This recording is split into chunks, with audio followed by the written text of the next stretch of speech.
Bedah Al-Fatihah. Bukan cuma bacaan sholat, tapi blueprint jadi orang kaya berkah. Bismillahirrohmanirrohim. Bayangin deh, Al-Fatihah itu sebenarnya bukan cuma bacaan yang kita seton pas sholat doang, tapi itu tuh semacam life hack paling gokil buat urusan rezeki. Pas kita mulai dengan bismillah dan alhamdulillah, itu tuh kayak kita lagi sign in ke sistemnya Allah dan bilang, "Oke bos, gue sadar nih semua aset yang ada di rekening gue sebenarnya punyamu."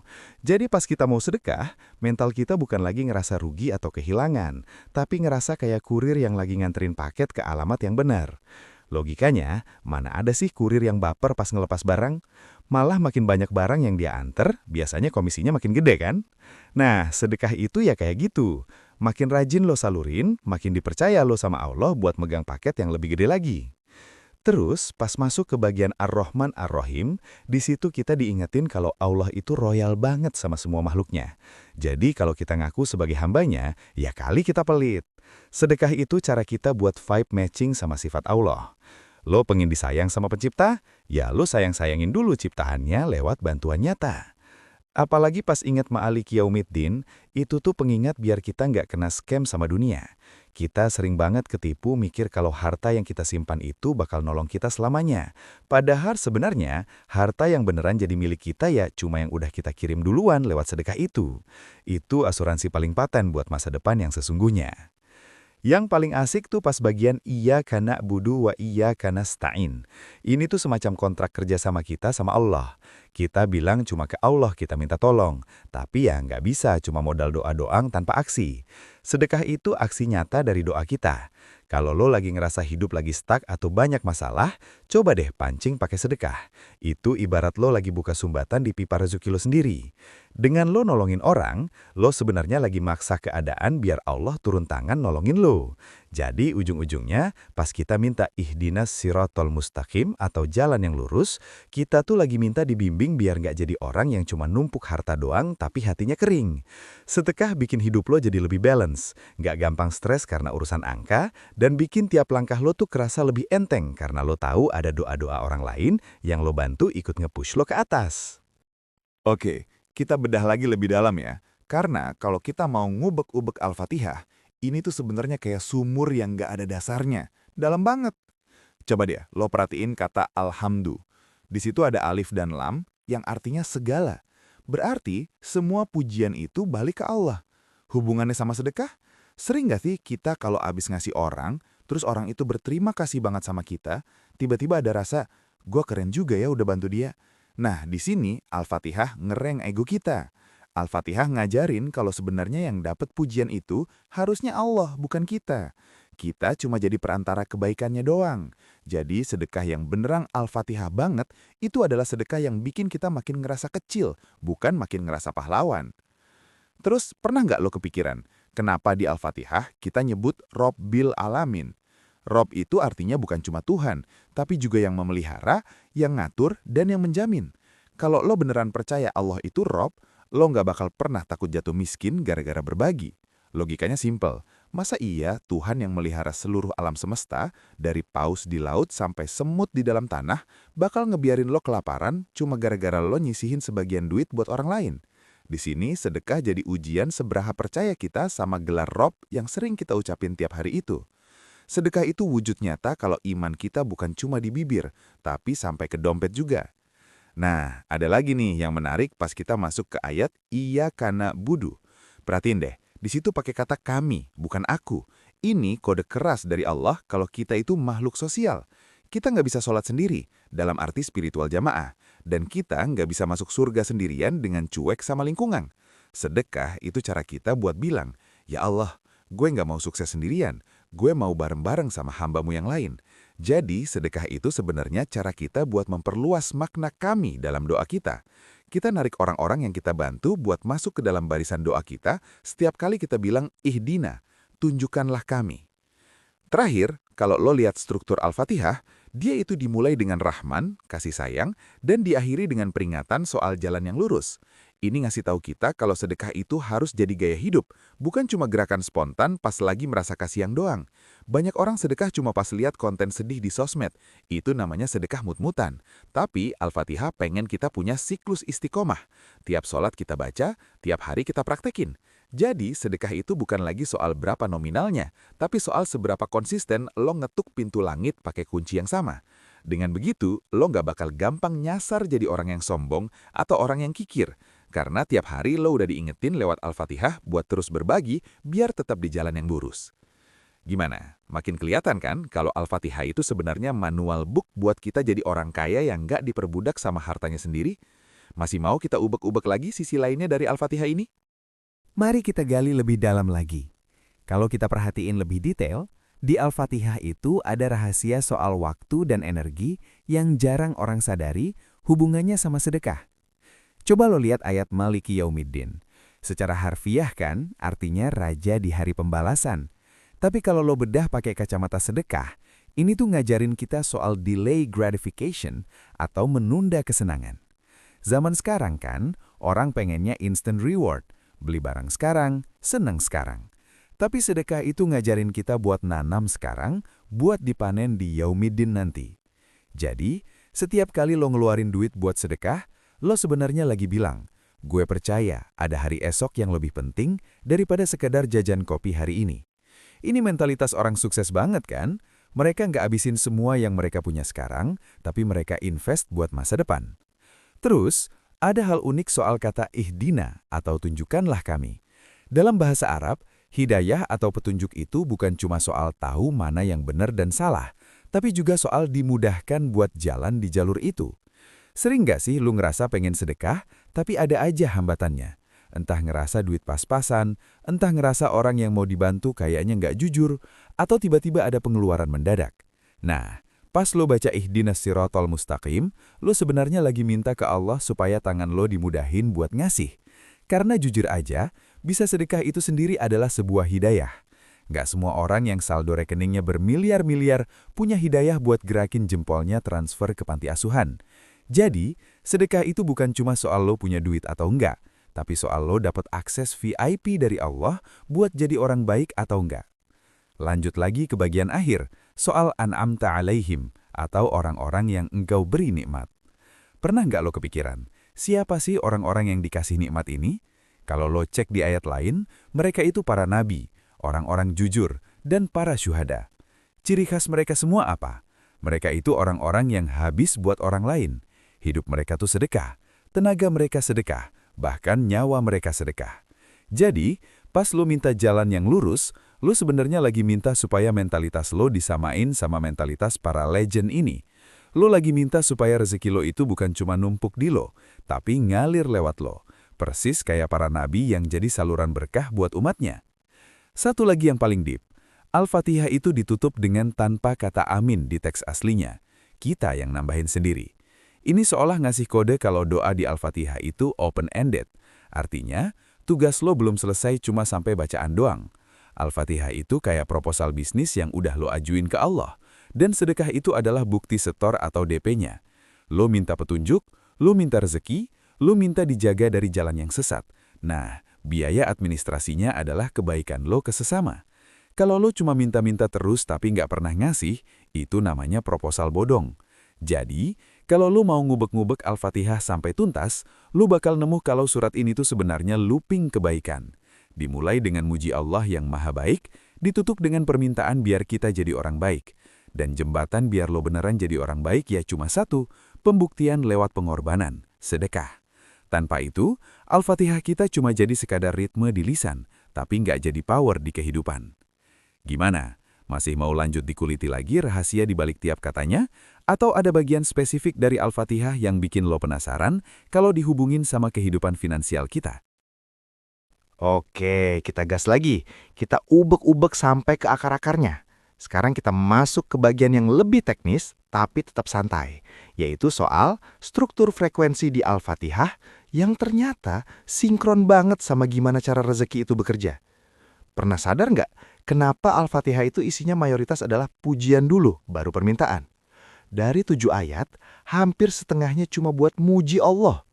Di dunia persedekahan, ini tuh kode keras soal hukum attraction. Gini logikanya, Banyak orang sedekah karena pengen sesuatu. Pengen hajatnya dikabulkan, pengen dagangannya laris. Itu nggak salah. Tapi Al-Fatihah ngajarin level yang lebih pro. Dengan lo mulai pakai Alhamdulillah dan Ar-Rahman, lo lagi nyetel frekuensi hati lo di mode cukup. Orang yang ngerasa cukup itu bakal gampang ngasih. Sedangkan orang yang sedekah tapi hatinya masih ngerasa kurang, sedekahnya bakal kerasa berat banget. Kayak narik rem tangan sambil ngegas. Jadi, Al-Fatihah itu fungsinya buat ngelepas rem di hati lo, supaya pas tangan lo ngeluarin duit, nggak ada rasa was-was. Terus, coba perhatiin kata adin di Malik Yaumidin. Biasanya kita artiin agama atau pembalasan kan? Tapi secara bahasa, din itu juga punya akar kata yang sama dengan dain, yang artinya hutang. Nah, ini menarik banget. Pas lo sedekah, lo sebenarnya lagi menghutangi Allah. Kedengarannya berani banget ya, tapi Allah sendiri yang bilang di ayat lain, siapa yang mau memberi pinjaman kepada Allah dengan pinjaman yang baik? Jadi, pas lo baca Malik Yaumidin, lo lagi ngingetin diri sendiri. Gue nggak lagi kehilangan duit kok. Gue lagi naruh deposit di banknya Allah. Dan dia itu owner hari pembalasan, hari cairnya hutang. Nggak mungkin dia nggak bayar. Ini tuh mentalitas investor sejati, bukan mentalitas orang yang takut rugi. Masuk lagi ke rahasia kata nasta'in, kami mohon pertolongan. Di sini ada rahasia psikologis yang dalam. Kenapa minta tolongnya barengan sama iyyaka na'budu, hanya kepadamu kami menyembah? Karena sebenarnya musuh terbesar pas kita mau sedekah itu bukan gak ada duitnya, tapi ego dan rasa takut. Kita takut besok makan apa, kita takut tabungan berkurang. Nah, nasta'in di sini adalah doa biar kita ditolong buat ngelawan rasa pelit kita sendiri. Kita minta tolong supaya Allah menjinakkan sifat kikir yang ada di mental kita. Jadi, sedekah itu bukan cuma bantu orang lain, tapi cara kita minta tolong ke Allah buat nyelamatin diri kita dari sifat rakus. Satu lagi nih, soal ghairil maghdubi, bukan jalan mereka yang dimurkai. Kalau lo ulik di kitab tafsir, salah satu ciri orang yang dimurkai itu adalah mereka yang tahu kebenaran tapi nggak ngelakuin. Dalam hal harta, mereka tahu kalau di dompet mereka ada hak fakir miskin, tapi tetap kekeh nggak dikeluarin. Bayangin, tiap hari kita baca itu belasan kali dalam sholat. Itu tuh alarm otomatis. Seolah Al-Fatihah bilang, jangan sampai lo jadi orang yang dimurkai cuma gara-gara nahan duit yang sebenarnya bukan punya lo. Al-Fatihah itu sebenarnya lagi ngebentuk karakter dermawan secara pelan tapi pasti. Dari awal diajarin bersyukur, diingetin kalau Allah Maha Baik, dikasih tahu kalau dunia ini ada akhirnya, baru deh kita dimintain komitmen buat jadi hamba yang benar. Sedekah itu adalah output dari pabrik yang namanya Al-Fatihah. Kalau Al-Fatihahnya jalan, inputnya benar, ya otomatis produknya, sedekahnya, bakal lancar jaya. Oke, kita sambung ke part yang paling krusial. Pernah nggak lo kepikiran, kenapa Al-Fatihah itu ditutup dengan doa minta petunjuk, terus pas lo buka lembar berikutnya di Al-Baqarah, ayat pertamanya langsung Alif Lam Mim. Ini tuh ibarat lo baru kelar baca syarat dan ketentuan Al-Fatihah, terus lo masuk ke manual book yang sebenarnya. Menariknya, pas di awal Al-Baqarah itu, kriteria pertama orang yang dapat petunjuk, yang tadi kita minta di Ihdinas Sirotol Mustaqim, adalah dan mereka yang menafkahkan sebagian rizki yang kami berikan kepada mereka. Boom, sinkron banget kan? Al-Fatihah itu doanya, sedekah itu jawaban dari doa lo sendiri. Jadi kalau lo berdoa minta ditunjukin jalan lurus, tapi tangan lo masih kaku buat berbagi, itu kayak lo minta alamat, tapi pas dikasih petanya malah nggak lo jalanin. Nah, sekarang kita ubek-ubek lagi nih kata an'amta, nikmat yang engkau berikan. Di Al-Fatihah, kita minta jalan orang-orang yang dikasih nikmat. Kalau lo perhatiin di dunia ini, nikmat itu ada dua jenis. Nikmat yang berhenti di lo, dan nikmat yang ngalir lewat lo. Kalau lo dapet duit terus lo pakai buat makan sendiri, nikmatnya berhenti di tenggorokan, terus jadi kotoran. Abis.